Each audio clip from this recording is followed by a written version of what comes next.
Alright, hi guys. I just wanted to talk a little bit about the movie analysis. I know that's coming up, here in the next few weeks. I've been dropping some subtle references. I posted the assignment on D2L for you to use, but I just want to talk a little bit about what I was actually looking for. What I'm wanting is you to watch a movie made sometime during the Cold War, so 1945 all the way through to, let's say, 1991, 1992. And what I'd like you to do is examine how Cold War themes have permeated the movie. Okay, so it could be something as overt as Doctor Strangelove, which we did for the extra credit, or The Day After, which is a fantastic movie from 1983.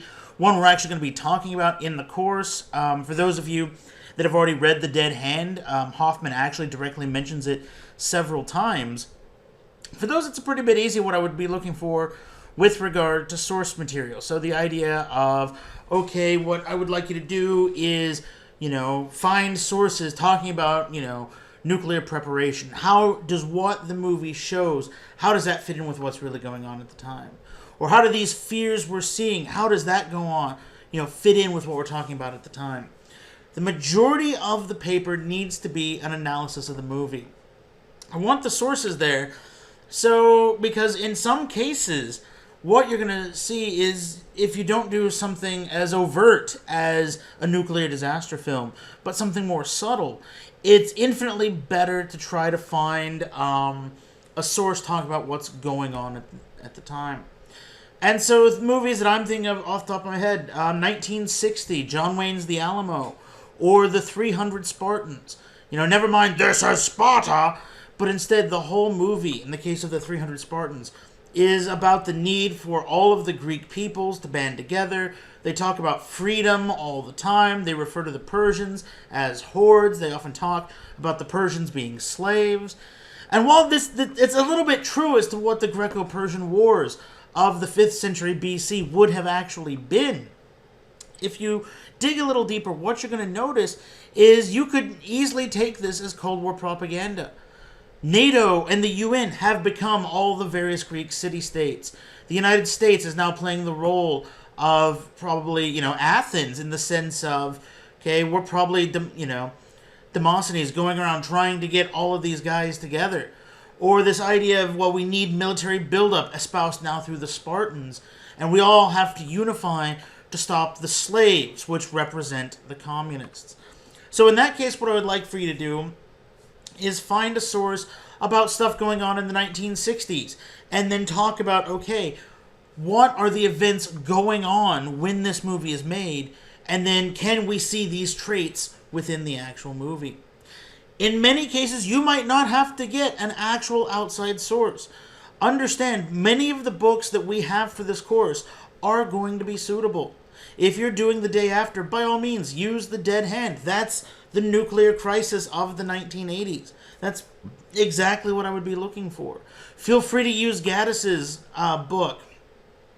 If there's certain themes that you want to talk about that you don't need to go find something really specific.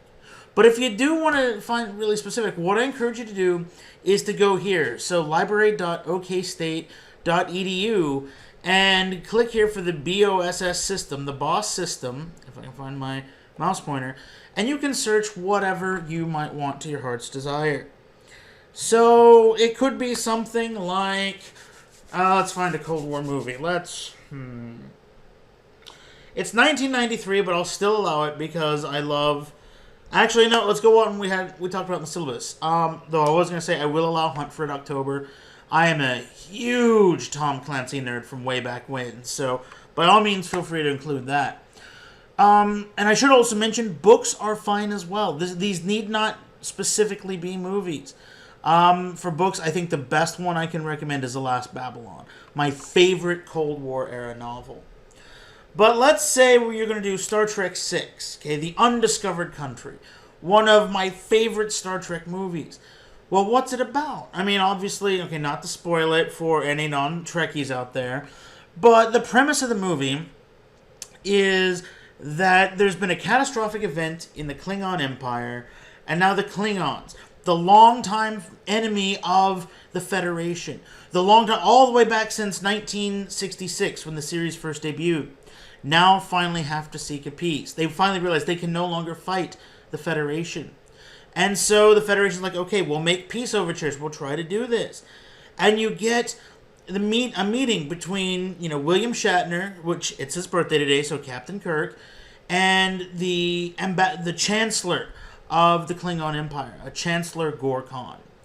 And the whole idea, if you watch this first stage of the movie, it's literally talking about how Gorbachev and Reagan are going to meet. It's kind of an anagram, or not an anagram, but an allegory for the Geneva summits of 1986, 1987, where Reagan and Gorbachev are going to meet. It talks about how there are many in the Soviet Union that don't want peace with the United States. And we're going to see things like a coup in the early 90s. I think it was actually 1990 that Boris Yeltsin will have to put down.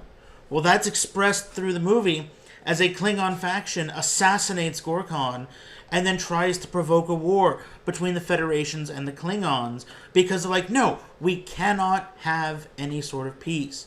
Despite the fact we're failing, despite the fact things are, crumbling down, we have to keep going.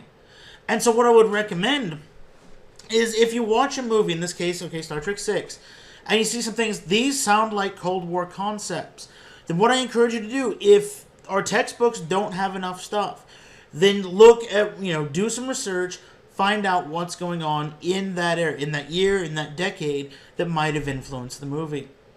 So we talked about Gorbachev and Reagan. So what you could do is Gorbachev and Reagan. Okay, if we just Google that. The last superpower summits, Gorbachev, Reagan, and Bush, conversations that ended the Cold War. That, and by the way, as this is an online class, you do not need a physical book. Feel free, as long as it comes from the OSU website, to have a full-text online source. And so you could do things like the Reagan-Gorbachev summits, this conservative intellectuals, Soviet diplomacy and negotiating behavior. There's any number of things you could do. And so what I want you to do is to talk a little bit about the actual what's going on in the Cold War. But mostly, what are you seeing in the movie that you can then pull out and extrapolate from? If you cannot think of a movie, okay, feel free, email me. Tell me what you're interested in. Tell me, is there a genre you like? Is there part of the Cold War you like? I am a movie junkie. If you were to come over to my townhouse, you would literally see 300 DVDs. This is what I do. I can find something to either loan you or I will probably know of a movie that you will like.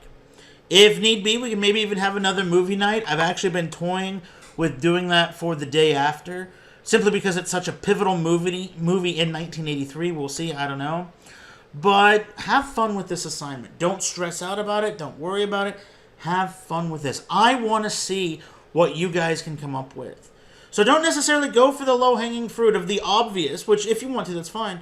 But feel free to get creative. Watch a movie that you've probably seen a dozen times. Hello, Forrest Gump. Okay? And tell me what you can maybe see as parts of the Cold War reflected in that movie. So I hope that answers your questions. If there's anything else I can do, let me know.